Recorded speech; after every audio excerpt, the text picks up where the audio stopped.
बच्चों सर्वेभ्यो नमः, सभी को नमस्ते। आइए आज के वीडियो में हम सम्मिलित करते हैं अष्टमः पाठः स्वामी आत्मानंदः। पिछले वीडियो में हमने स्वामी आत्मानंद जी के विषय में विस्तृत चर्चा की और पाठ को समझा, स्वामी आत्मानंद जी को समझा, उन्होंने जीवन में क्या किया। आइए आज हम चलते हैं इस पाठ के अभ्यास प्रश्न की ओर। तो आइए बढ़ते हैं अभ्यास प्रश्न की ओर।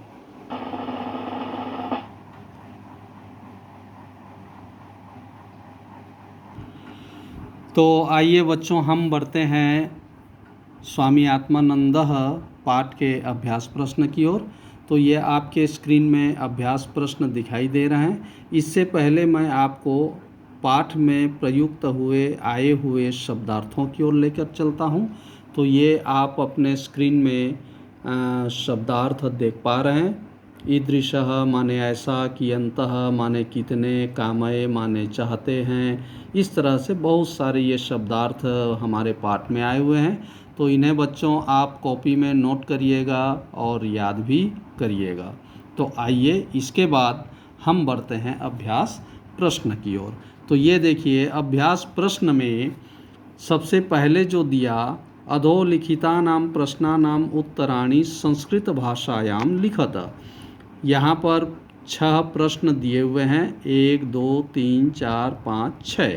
इन 6 प्रश्नों के उत्तर हमको संस्कृत भाषा में लिखना है। तो यहाँ देखिए बच्चों मैंने ये अंडरलाइन किया हुआ है, किम, इसमें कदा है, इसमें भी किम है, ये कुत्र है, ये किम है, ये कति वर्षम है। तो ये जो अंडरलाइन शब्द हैं ये प्रश्नवाचक शब्द हैं। इन्हीं के जगह में आगे में मैंने जो ये शब्द लिखे हुए हैं या वाक्य लिखे हैं उनको उसके आगे लिख देंगे, वो उत्तर बन जाता है। जैसे पहले में जो दिया, आत्मानंदस्य पितुः नाम किम, आत्मानंद जी के पिता का नाम क्या था। अब किम के जगह में हम लिख देंगे धनीरामः।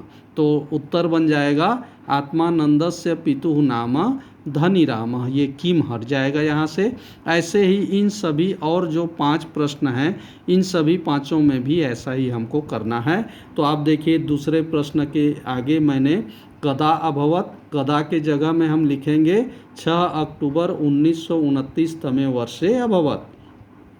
ऐसे ही तीसरे में इस किम के जगह में हम लिख देंगे तुलेंद्रः आसीत्, ये उसका उत्तर बन जाएगा। आगे कुत्र दिया हुआ है, कुत्र के जगह में अभुजमाण क्षेत्रे स्थापितः, ये लिख देंगे और वो उसका उत्तर होगा। इस तरह से ये इन दोनों में भी सामने में मैंने उत्तर लिखा हुआ है। इन उत्तरों को आप कॉपी में नोट करिएगा या अंडरलाइन के जगह में इनको आप उतारिएगा, ये उसके उत्तर बन जाते हैं। अब आइए हम देखते हैं सेकेंड पॉइंट में क्या दिया हुआ है। सेकेंड पॉइंट में देखिए, सेकेंड पॉइंट में दिया अधोलिखितानां पदानां हिंदी भाषायाम अनुवादम कुरुत। यहाँ पर 5 वाक्य दिए हुए हैं, इन 5 वाक्यों का हिंदी में हमें अनुवाद करना है। अब पहला जो दिया, मातुः नाम भाग्यवती आसीत्, उसका जो अनुवाद हिंदी का है आगे आगे मैंने लिख दिया है, माता का नाम भाग्यवती था। ये अब दूसरे में जैसे दिया, न तो हम कामये राज्यम, न तो मैं राज्य चाहता हूँ। अब तीसरे में अत्र सेवा केंद्राणि संचालितानि, यहाँ सेवा केंद्र संचालित हैं। इसी तरह चौथा भी है, इसी तरह से ये 5वां भी है, आपके स्क्रीन में दिखाई दे रहा है, इसे आप नोट कर लीजिएगा। तो आइए अब हम बढ़ते हैं पॉइंट 3, तीसरे पॉइंट की ओर। यहाँ पर अब देखिए तीसरे पॉइंट में दिया अधोलिखितानां पदानां संस्कृत भाषायाम अनुवादम कुरुत। पहले पॉइंट में दिया था हिंदी भाषा में, यहाँ दिया है संस्कृत भाषा में अनुवाद करना है। तो पहले जैसे दिया, मैं स्वर्ग नहीं चाहता हूँ, यहाँ आगे वैसे ही पहले की तरह मैंने लिख दिया है, अहम स्वर्गम न कामये। उसी तरह से दूसरा, तीसरा, चौथा, 5वें, इन सभी का सामने सामने ये लिखा हुआ है। इसे आप स्क्रीन में देख पा रहे हैं, इसे देख करके इसे आप नोट करिएगा। इस तरह से इनके ये जो हैं उत्तर दिए हुए हैं।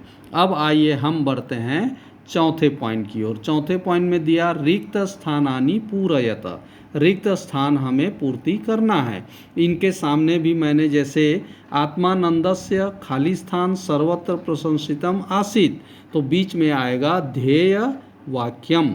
ऐसे ही दूसरे में, तीसरे में, चौथे में और पांचवें में क्या क्या आएगा उनके सामने सामने मैंने लिख दिया। जैसे दूसरे में 1989 आएगा, तीसरे में स्थापितम आएगा, चौथे में अपूर्वम आएगा, पांचवें में जो है वो रेंगुलर ये शब्द जो है आएगा। तो आइए हम आगे बढ़ते हैं पांचवें पॉइंट की ओर। अब पांचवें पॉइंट में देखिए, अधोलिखितानाम पदानाम मूल शब्द विभक्ति लिंगानि लिखता। यहाँ जो शब्द दिए हुए हैं 1 2 3 4 5, ये पांचों जो शब्द दिए हैं ये उदाहरण दिया हुआ है। तो ये उदाहरण है, समाजे ये उदाहरण वाला है, उसके नीचे 5 और दिए हुए हैं। तो इनके मूल शब्द लिखना है, विभक्ति और लिंग इनका बताना है। तो देखिए उदाहरण जो दिया है जैसे समाजे, इसमें समाज शब्द है, सप्तमी विभक्ति है, ये पुल्लिंग है। ऐसे ही नीचे भक्तस्य, भाग्यवत्याः, इच्छया, प्रांतरे, वर्धायाम, इनका सबका सामने सामने मैंने ये सब चीज़ उत्तर के तौर पे ये मैंने लिख दिया है। इसे आप देखिए और नोट करिएगा। तो इस तरह ये पांचवा पॉइंट था बच्चों। अब आइए मैं आपको लेकर के चलता हूँ छठवें पॉइंट की ओर। छठवें पॉइंट में दिया अधोलिखिता नाम पदा नाम धातु लकार पुरुष वचनानि च लिखत। ऊपर में शब्द और विभक्ति पूछा गया था पाँचवें पॉइंट में। छठवें पॉइंट में पूछा गया है धातु लकार और पुरुष और वचन को बताना है। तो एक उदाहरण जैसे दिया यहाँ पर, उदाहरण कि आसित, आसित का जो धातु है वो अस धातु है और ये लंग लकार है और प्रथम पुरुष है और ये एक वचन है। इसी तरह से नीचे 1 2 3 4 5 दिए हुए हैं। इन सभी के मैंने धातु लकार पुरुष और वचन लिख दिए हैं। इसे आप देखिए और अपने कॉपी में नोट करिएगा। तो इस तरह से ये आपके छठवें पॉइंट में पूरा दिया हुआ है बच्चों उत्तर। अब यहाँ पर सातवां और आठवां, सातवां पॉइंट में जैसे लिखा अधोलिखिता नाम अव्यया नाम वाक्य प्रयोगम कुरुत। यहाँ पर वाक्य प्रयोग करना है। जैसे अव्यय दिया हुआ है सर्वत्र, यहाँ पर च और इदम और संप्रति और सह, इतने सारे ये अव्यय दिए हुए हैं। इनके एक एक वाक्य बनाकर आपको हमें कॉपी में नोट कर दिखाना है। ये आपके लिए गृह कार्य है, होमवर्क है ये। और आठवां अंत में जो दिया पाठे निहितान प्रत्ययान चित्वा वाक्य प्रयोगम कुरुता।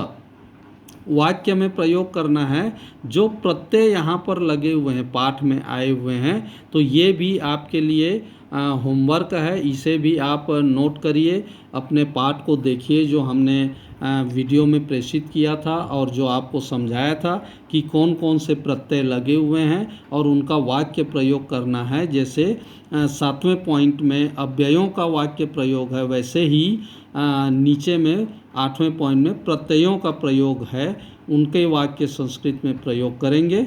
और यदि आपको समस्या होती है तो इसका समाधान हम करेंगे, हमें ज़रूर पूछिएगा। तो बच्चों इस तरह से हमने पूरे अभ्यास प्रश्न को देखा। आपको होमवर्क के तौर पे मैंने पॉइंट 7 और 8, सातवां पॉइंट और आठवां पॉइंट को दिया हुआ है। इसे आप अपने घर में अव्ययों को और प्रत्ययों को चुन करके आप 5-5 वाक्य बनाइएगा और हमें प्रेषित करिएगा। अगर कुछ बात समझ नहीं आती है तो हमें कमेंट्स के माध्यम से या फिर लिख करके ज़रूर सूचित करिएगा। धन्यवाद।